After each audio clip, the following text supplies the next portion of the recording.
Welcome everyone to a new episode of Confident Leadership in Color. Today I have a new guest with me. This guest is someone I have heard a lot of great things about before. You know, those people that you get their names and they keep coming up again and again in a really good way. And that is Linda, actually. She has built an impressive career within IT service management, holding senior roles such as director of IT for one of the largest privately held broadband providers in the US. And later on, she has been working as vice president of technology operations at Curo Financial Technologies. These days, she combines her experience as a program delivery director at one company and also running her own consultancy business on the side. What really caught my attention when people were speaking about Linda, it was how she shows up. The words that came up again and again were authentic and honest, and someone who gives real grounded advice, who leads with confidence. So a couple of weeks ago, I finally had the chance to meet Linda in person, and our short catch up turned out into a long, rich conversation that could easily have gone 4 hours. But so today, I'm actually really genuinely thrilled to have you here on the show, Linda, and pick up where we left off. Welcome to the show, Linda Lenox. Thank you so much. That's an incredible introduction. I am truly honored. Thank you so very much. And if I have some words to offer people that they want to hear, then great. So all you can do is just, as you said, show up and be authentic. So you get it honestly and from the heart. Yeah, that was actually, we came into that subject a lot during our conversation based on things that has happened through our lives, our careers. And we ended up in some way like, oh, I wish I had known that from the start, or Yes. if I could give an advice to someone that is entering workspace today, what would that be, etc. So we were coming into that subject. So we thought that maybe that can be a good topic for today. Like, see how can we operate without fear, actually, and what that will bring into an organization. Yes, so that turned into a great topic, and we just morphed into it just organically through the conversation that we were having. And in fact, after we got off the call, I found myself writing an article about it because it was we almost had an aha moment while we were chatting, and we were talking about courage and fear. And we were talking about how, courage isn't the absence of fear. Courage is, your ability to do the right thing, even when there is fear. And then we morphed into, well, what if we worked in an environment where there was no fear? What would that be like? And that was when I kind of had my aha moment that, hey, I actually did get there.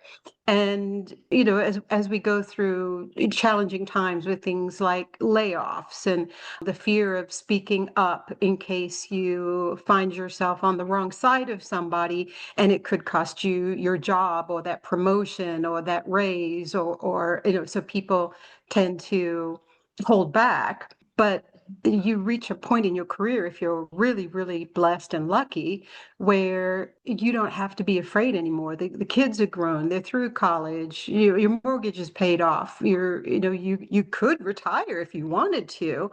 And all of a sudden, you find yourself with this almost like explosion of creativity and energy because you're not afraid anymore. And it made me realize, do we, should we, and could we coach leaders to set up a culture, their environment without fear? Why do we have to lead from fear? It was quite the aha moment. Definitely, and I think that one of the reason, like I started my company in that sense, it was because I maybe not showing all of my creativity at where I was at that point. And something was holding me back in that sense. So it's finding that right environment. There has been so much research on this area in the sense of like maybe the most it's a common one or spoken about is it's Google Aristotle research, like creating this psychological safe environment. And in my world, then fear doesn't exist in that sense, not in a bad way, or it can exist there, but it's more, it's a control, then it's okay to have fear, but we help each other in some way. That is how I translate fear in that kind of environment. And that's where I got to, doing some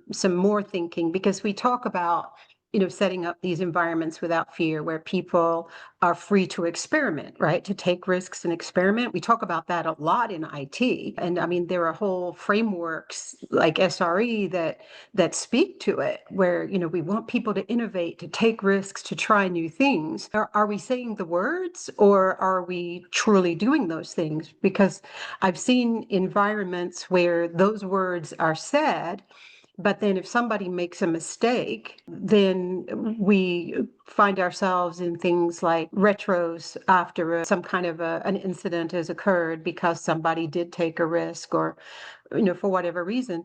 And there will be actual verbal threats made about people's employment. If this ever happens again, I'm firing everybody. I mean, I have literally heard those words said.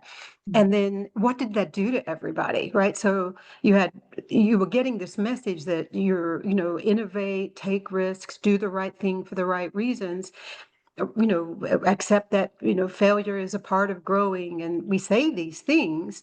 And then all it takes is for a senior leader who is perhaps afraid himself to undo all of that. And then we have people, they go silent, they hunker down. We're saying one thing, but we're doing something else. And, and we're really costing our companies and ourselves that power of innovation and creativity. We drive people away, people who have choices, when they feel like they're in an environment like that. Why would they stay if they have choices? So, and we see it with layoffs too. A layoff has gone through, even for, those people who successfully made it through the layoff. They want to be quiet, be silent, not be seen. Because if you don't notice me, well, then maybe the next time the Grim Reaper goes through for another layoff, you won't notice me. And, we have a lot of fear in the workplace, and it harms us. But if you can free yourself of that fear, I think it's like I said, there's almost like an explosion of creativity that you experience. And, personally, I've always been noticed for being a little outspoken, shocking, I know, but, courageous, right? And I never looked at it as being courageous. I looked at it more as being authentic. It's how do we translate that out further? And how do we train our leaders, our rising leaders, the power and the importance of truly having environments without fear? I think we both maybe have good examples of people that has meant a lot to us, that has created that kind of environment. I have one manager, he was really good in the sense of that every time everything went good, so to say, he was always there cheering on, and never Yes. taking credit for anything in that sense. He was just cheering on. This is really good for the team, for you, etc. Just do it, continue.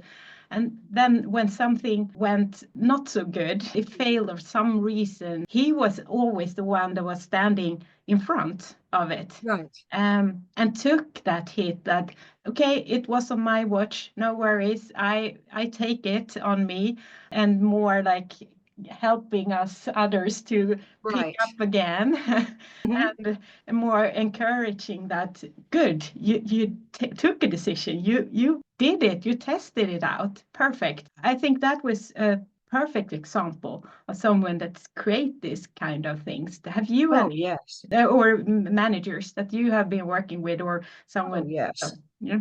Yeah. So when I was a very new manager, the executive IT director that I reported up to, fantastic man, a real role model. And he said to me one day, he said, a manager's role is to be a dam.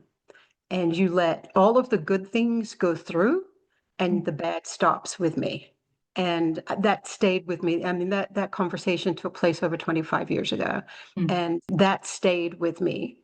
And, sometimes you hear people say, oh, this manager, in this case, me, they're always protecting their people. Well, yes, I do. You know mm. what? Because that's my job.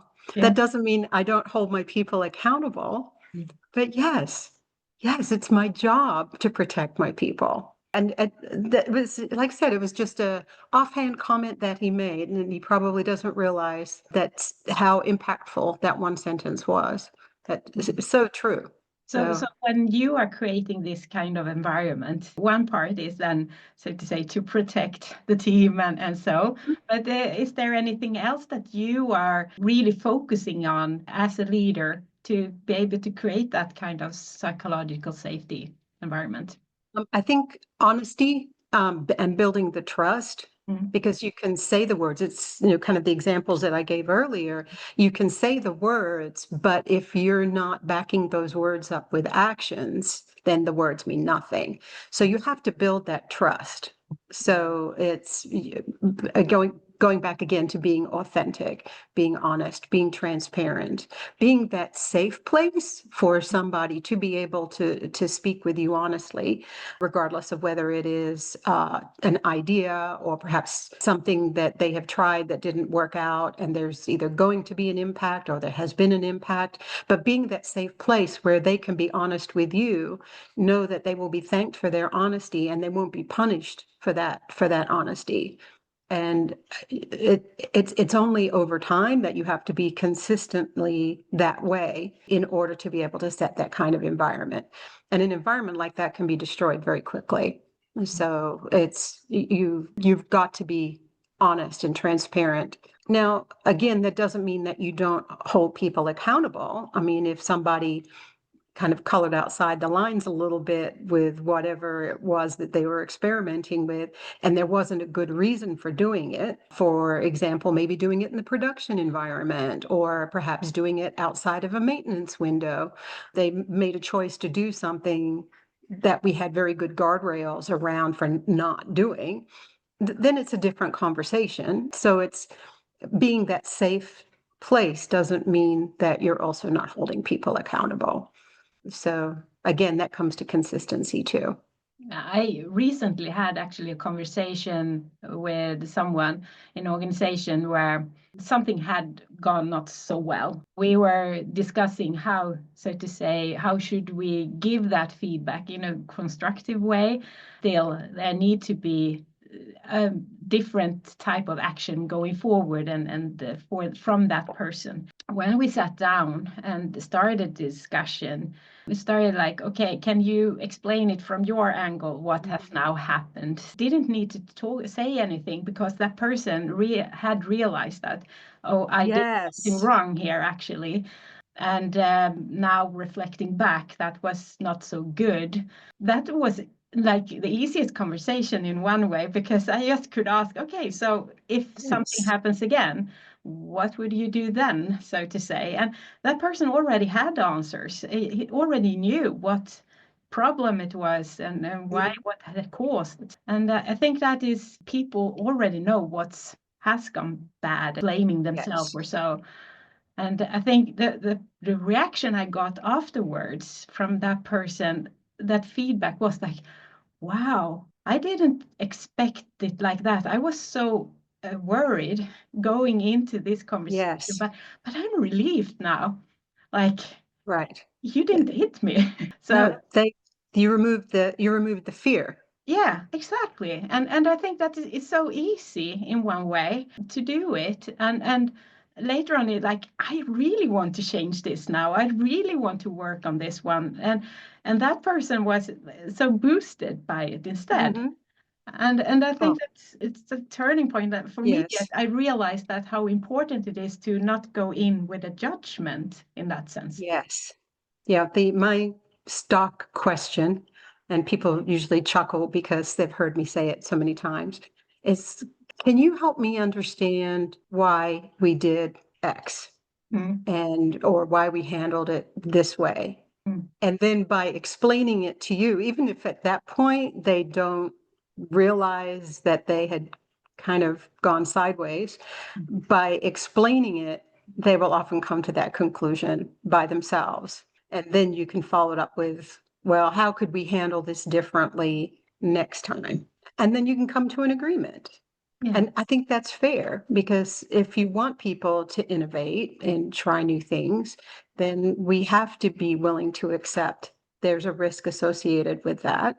Mm. And we can't punish if the risk is realized, right? Where things didn't go quite according to what the plan or the hopes were. Definitely, and I think that being in an environment like IT that is constantly changing and Oh, yes. it's required to be changed all the time. It means that Mhm. we are doing stuff that has sometimes never been done in the company or such before. So it means that we need to think differently what we had done in the past, so to say, and that means that we need to try out things. And and we owe it to our people to have the right kind of guardrails in place, Mm. with things like have fun in the dev environment, do experiment in the dev environment, don't check code into prod without going through the proper procedures. Why would we do that? Yeah. So that can be can you help me understand, why you did it that way? And then sometimes it would be like, well, it was just a small fix and I thought da da da da da. And then, well, what would we do differently now? What did we learn from that? Let's perhaps Yeah. agree that we don't do that. Yeah. No, but then we also have tested our processes in one way, so to say. Right. Yeah. Yeah. And sometimes it does lend itself to great discussions if something does go awry like that. And then you find you didn't have a good process in place. Mm. It could be a learning for the team that does, with like IT service management. It can be a learning there, like, oh, it wasn't the employee necessarily who made a mistake. Mm. It was, we didn't have the right checks and balances in place for that employee to follow. And so like letting blame roll downhill is wrong. And again, erodes the trust. And Mm. you've built an environment of fear.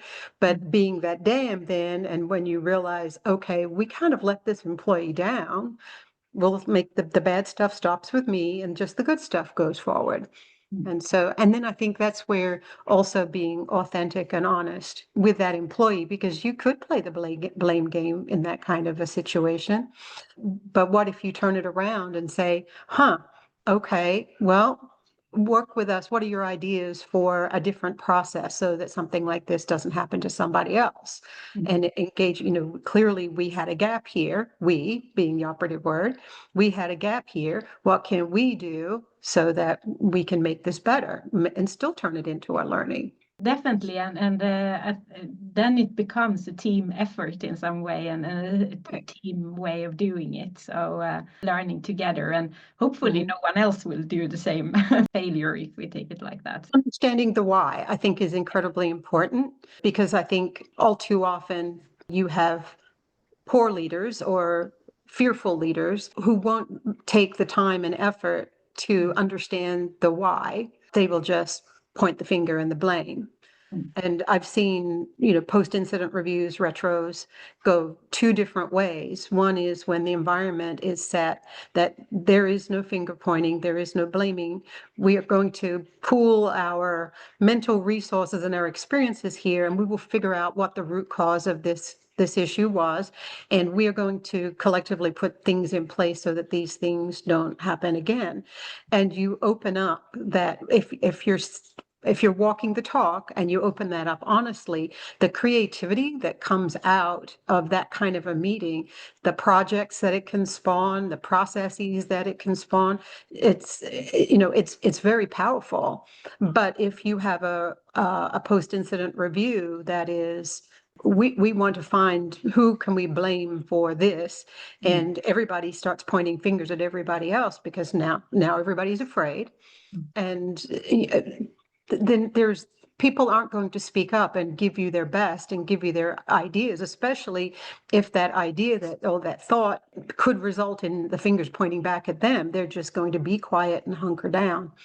And so, and I've seen them go both ways, but the blameless post-incident review is an incredibly powerful tool. And I think it also helps grow respect for the leaders responsible for putting such an environment together too. I think it grows loyalty and respect and that willingness to speak up. I definitely agree. And I feel that the more stressed the organization is, as you pointed out earlier, if we are going through a reduction period or Right. anything else, it's like really stressing and pressing on. At that point, everyone in the organization and higher you go in the hierarchy, they are more and more stressed in that sense. Yes. And I feel like that causes that taking jump to conclusions so many times. Like, okay, that's why I blame you, because I'm jumping into a conclusion. I need to find the answer fast now. And I think sometimes we forget that leaders, even leaders at the very senior level, can also be operating out of fear. So, that is when, you've got a leader who is perhaps afraid for their future or their department's future, and something goes awry, and they're far more quick to assign blame or to have a scapegoat, so that, because everybody has a boss, right? So that they can say, oh, yes, this thing, this outage, this whatever happened, and I got to the bottom of it, and that culprit has been, put on a performance plan or written up or whatever that looks like, but out of fear. And perhaps that leader would have not operated in that way if that leader also wasn't afraid. And that's where we see that fear and how destructive it is to a company, because the company is only as good as the employees. But we lose trust, we lose our culture, we lose our innovation, we lose our willingness to take risks. And oftentimes we lose our best people too, because they have choices. Exactly. So if we would turn it around a bit, like if we would give that, what is a good way of really fostering that? We have mentioned a few already, but have you been thinking about this? If we say that from a board perspective, like higher management, how can we, from a higher management perspective, support the organization to really fostering this kind of culture more, with creating a culture where we actually are able to learn from our failures and without being blamed, so to say. And that can be, I think, incredibly challenging, because these cultures oftentimes are set from top down. And all it can take is one change in leadership to create a whole different culture that creates chaos and confusion for employees. And I think sometimes that's where courage kind of comes into play. It takes courageous conversations going up the chain, recognizing that there's inherent risk in doing that. And so it's, that leader that I mentioned to you, that executive director of IT that I worked for, I have no doubt whatsoever that he had courageous conversations going up the chain, because he was just that person. And I've had my own courageous conversations, and when I've shared with my peers what I had said, there's been a couple of times when the response I got was, well, Linda, it's been nice knowing you. But I feel like more often than not, the honesty and the courageous conversation were well accepted. Not always, because there's been times when I was working for a company that was going through some hard times, and then I had a leader who I felt was operating from fear. So he was very much doing the blaming. And when I had a courageous conversation with him, it was not well received. And so he didn't want to hear that what we were doing to people. and what the impact to projects was and the impact to the stability of the IT department was, and that, people were hunkered down in fear instead of being their best. And he didn't want to hear that. But it's one of those things, at the end of the day, you have to be able to look at yourself in the mirror and know that you did the right thing. And even if you hunker down, the stress that you're going to put on yourself, is it worth it? There are other jobs, there are other opportunities out there. There always are. You can't function that way. So as a leader, you've got to be willing to send the bad news and the good news up the chain. If you are on the highest senior level, so to say, in the company, you can foster that kind of culture in one way that everyone's opinions matters. Because I think it's also that if you are not hearing, so to say, those challenging parts, just the yes sayers, they probably will not hear the real reason behind it. That's very true. Yeah. So be able, as the chairman of the board, to really get everyone's different opinions and really have that discussion environment, and then afterwards be able to walk out of that room together with, like, this is our approach now. We didn't, so to say, have the same opinion, everyone, but when we walk out of the room, we have the same path forward, if we take it like that. And the very best senior leaders make the effort to get to know the people, not just the people that are reporting to them, but they make a point of getting out there in the business and making themselves known and listening to people. Before we wrap up today, I want to pause for a moment and do a short recap on what we touched upon together, because this conversation has been rich, layered, and full of useful takeaways. One of the threads running through everything Linda and I have been exploring today is that fear shows up everywhere in organizations, and yet we still expect people to innovate, take risks, and speak up. And as we heard so clearly, innovation simply can't thrive where blame is waiting around the corner. I'm taking with me Linda's beautiful reminder that courage is not the absence of fear. Courage is to choose to do the right thing even when fear is present. And imagine what becomes possible when fear stops being the driver altogether. When leaders protect their people and take the heat when things go wrong, and let the praises flow forward when things go right. When honesty, presence, and consistency becomes the real guardrails in a team. I also love the stories we shared about managers who act like dams, letting the good flow freely, and they're holding back the hard things with, of course, with responsibility and care. Because that's what builds trust. And that is what creates the psychological safety that lasts longer than any framework. And that will unleash the creativity and confidence people already carry within them. We're not done. We pick all of that up already in the next episode. So make sure to follow and subscribe to this podcast on the platform you are using. If you like to connect with either Linda or me, you find all the contact details in the show notes. And before you go, I'm hosting a couple of free masterclasses early December. They're designed to help you to move from overthinking to confident actions and set yourself up for a strong, grounded start of 2026. I walk you through how to weave the confident framework into your day-to-day leadership in a way that actually feels doable. Make sure to reserve your free seat. All the links are, of course, in the show notes as well. Thank you for listening with an open mind and for leading in your own colors.